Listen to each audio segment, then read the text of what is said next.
Hello friends, welcome to SSC coaching centre. दोस्तों, आज के वीडियो में देखेंगे एवरेज के प्रश्न, एवरेज औसत के प्रश्न देखेंगे और सभी प्रश्न बहुत ही अच्छे हैं। तो चलिए स्टार्ट करते हैं। पहला प्रश्न है, 7 लगातार विषम संख्याओं का औसत 2117 है, तो पहली 4 संख्याओं का औसत क्या होगा। बहुत अच्छा प्रश्न है। टोटल संख्या कितनी है? 7। ये पहली संख्या, दूसरी संख्या, तीसरी संख्या, चौथी संख्या, 5, 6 और 7 संख्याएं टोटल। अब 7 संख्याओं का औसत है 2117। भाई हमेशा याद रखना कि जो औसत होता है वो होता है हमारा बीच वाली संख्या। याद रखना, औसत जो होता है वो बीच वाली संख्या होता है, हमेशा याद रखना। अब देखिए, टोटल संख्या हमारी 7 हैं, तो औसत बीच वाली संख्या हो गया, तो कहाँ पर आएगा? बीच में आएगा। यहाँ से 3 इधर छोड़ दो, यहाँ से 3 इधर छोड़ दो, औसत हमारा बीच में आएगा। 2117 हमारे बीच में आएगा, ये औसत हो गया। हमेशा याद रखना, औसत बीच वाली संख्या होता है। अब संख्या कैसी है? विषम है, तो 2117 के आगे विषम कौन सी आएगी? 2119, फिर आएगी 2121, फिर आएगी 2123। ठीक है, यही आएंगी। और इससे पहले कौन कौन सी आएंगी? 2115, 2113 और 2111, ये आएंगे। ठीक है, अब आपसे जो पूछ रहा है प्रश्न में उसका आपको आंसर देना है। आपसे कह रहा है कि पहली 4 संख्याओं का औसत। देखिए, टोटल 7 संख्या थी, तो उनका औसत तो आपको दे ही रखा है 2117, इससे तो कोई मतलब नहीं। लेकिन पहले की 4 संख्या, तो पहले की 4 कौन सी है? 1 2 3 4, ये है पहले की 4 संख्या। ठीक है, पहले की 4 संख्या 1 2 3 4, इनका औसत पूछ रहा है। और मैंने आपको अभी बताया कि जो औसत होता है हमारा, जो औसत होता है वो होता है बीच वाली संख्या। ठीक है, बीच वाली संख्या होता है हमारा औसत। क्लियर? अब देखिए, यहाँ पर पहली 4, तो 1 2 3 4, 4 संख्या की अगर मैं बात करूँ तो ये हमारी 4 संख्या हो गई। इन चारों संख्याओं का औसत पूछ रहा है। क्लियर है? अब देखिए, 4 संख्या हैं। अब मैं इसमें कहूँ कि औसत होता है बीच वाली संख्या, तो बीच वाली संख्या इन चारों में कौन सी होगी भाई? ये बीच वाली नहीं है तो दूसरी है, ये तीसरी है, ये भी बीच में नहीं है। लेकिन कभी भी ऐसा प्रश्न पूछे कि 4 संख्या हो, 6 संख्या हो, तो उनमें हमेशा ध्यान रखना कि जो बीच वाली 2 संख्या होती हैं उनके बीच वाली संख्या औसत होगा। 5 संख्या हो, 7 संख्या हो, तो उनमें तो बीच वाली संख्या आसानी से पता लगा लेंगे आप। लेकिन 4 संख्या, 6 संख्या हो, तो बीच वाली 2 संख्या जो होती हैं उनके बीच में आता है औसत। ठीक है, अब 2113 और 2115 के बीच में कौन सी संख्या आएगी? 2114 आएगी। बात समझ में आई? कौन सी संख्या आएगी? 2114, ये आपका औसत हो जाएगा। तो पहली 4 संख्याओं का औसत पूछ रहा था, तो पहली 4 संख्याओं का औसत कितना है? 2114 है। ये आपके प्रश्न का सही आंसर आ जाएगा। क्लियर है? उम्मीद करूंगा कि प्रश्न सभी को बहुत अच्छे से समझ में आ गया होगा। किसी को भी प्रश्न में यहाँ कोई समस्या बिल्कुल भी नहीं होगी। ठीक है दोस्तों, अब देखेंगे अगला प्रश्न। अगला प्रश्न है, 5 लगातार संख्याओं का औसत 63 है, तो पहली और अंतिम संख्या की गुना क्या होगी? भाई बहुत बढ़िया प्रश्न है। 5 लगातार संख्या हैं और उनका औसत 63 है। पहली संख्या, दूसरी संख्या, तीसरी संख्या, चौथी संख्या, 5वीं संख्या, औसत कितना है? 63 है। अब ये औसत क्या होता है? बीच वाली संख्या, तो बीच में लिख दूंगा मैं 63। भाई बीच से 2 इधर छोड़ दिया, 2 इधर छोड़ दिया, बीच में 63 आ गया। औसत होता है हमेशा बीच वाली संख्या। अब संख्या कैसी है? लगातार। यहाँ पर विषम या फिर सम का कोई चक्कर नहीं है, लगातार है। तो 63 के बाद लगातार 64 आ जाएगा, 64 के बाद 65, 63 के पहले 62 और 62 के पहले 61 आ जाएगा। ठीक है, अब कह रहा है कि पहली और अंतिम संख्या की गुना। पहली और अंतिम संख्या की गुना, पहली और अंतिम संख्या ये हो गई, इनकी गुना पूछ रहा है, तो इनका क्या कर देना? आपको गुना कर देना। ठीक है, गुना मतलब 61 और 65 का गुना करना है आपको। 61 और 65 का कर दीजिए। 5 एकम 5, 5 छिक्के 30, 6 एकम 6, 30 और 6 36, 36 का 6 आ जाएगा, कैरी का 3 आएगा। 6 छिक 36, 36 में कैरी का 3 जोड़ेंगे 39। तो दोनों की गुना कितनी आएगी? पहली और अंतिम संख्या की गुना कितनी है भाई? 3965, ये इनकी गुना है 3965, ये आपके प्रश्न का सही आंसर है।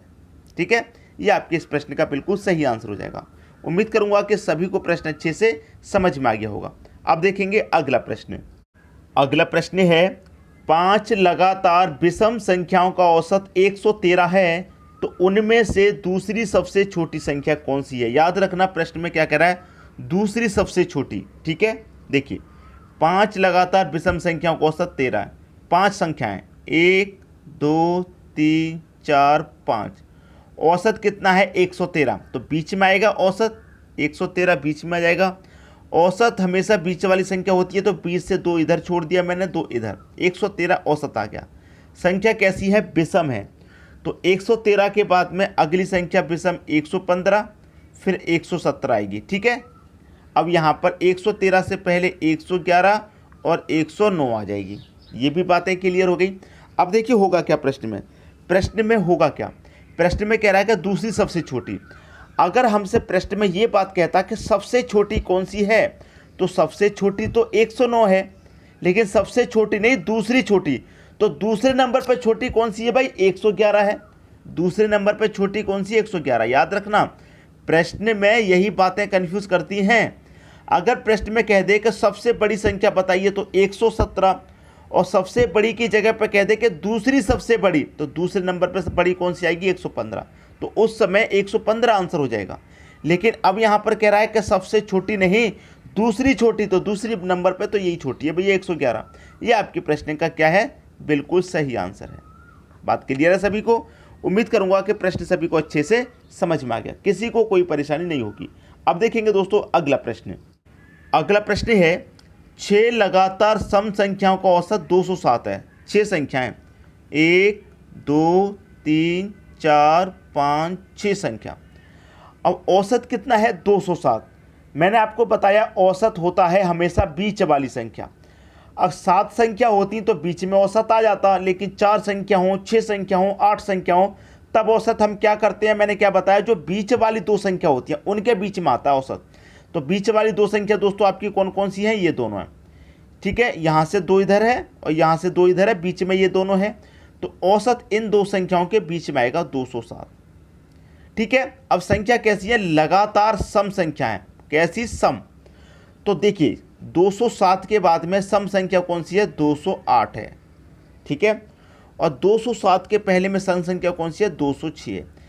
क्योंकि प्रश्न में कन्फ्यूजन तो कर दिया आपको, क्योंकि सम संख्या की बात कर रहा है, औसत दे दिया विषम संख्या, तो जो औसत विषम संख्या दे दिया वो कहाँ पर आता है, औसत हमेशा बीच वाली संख्या होती है।